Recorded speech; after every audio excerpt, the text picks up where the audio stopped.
Hi అండి, ఎలా ఉన్నారు? అందరూ బాగున్నారా? బాగుండాలి అని కోరుకుంటున్నాను.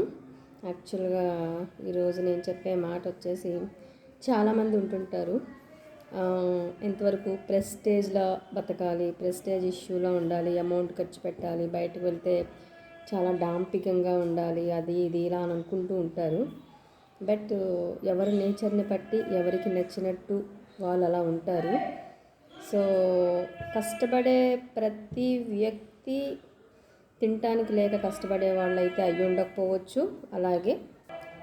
అలాగే తిని కూర్చుని ఇంట్లో కూర్చునే వాళ్ళందరూ జీవితాంతం సరిపడా ఆస్తులు ఉన్నవాళ్ళని అర్థం కాదు. అది యాటిట్యూడ్ మీద డిపెండ్ అయి ఉంటుంది. అసలు కష్టపడి బతకటంలో ఉండే ఆనందం అనేది తెలిసిన వాళ్ళెవరూ కూడా కూర్చోలేరండి. ఎవరైనా అవ్వచ్చు, ఆడమనిషి కావచ్చు, మగ మనిషి కావచ్చు.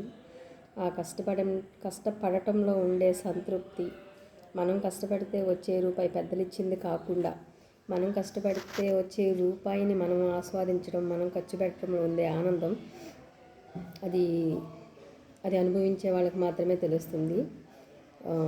సో ఎవరైతే కొంతమంది ఉంటుంటారు, జనరల్గా సొసైటీలో చూస్తుంటాం కదా, ఎవరైతే కష్టపడే వాళ్ళని కామెంట్లు చేస్తూ ఉంటారో అలాంటి వాళ్ళు దయచేసి అలాంటివైతే ఆపేయటం కరెక్ట్ అని, అది నేనైనా అవ్వచ్చు, ఆపేయటం ఉత్తమం.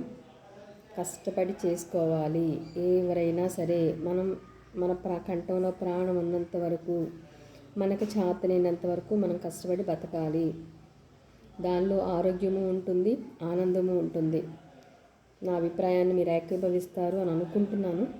మీకు నేను చెప్పింది ఎంతవరకు నచ్చిందో కామెంట్ చేయండి. Thank you.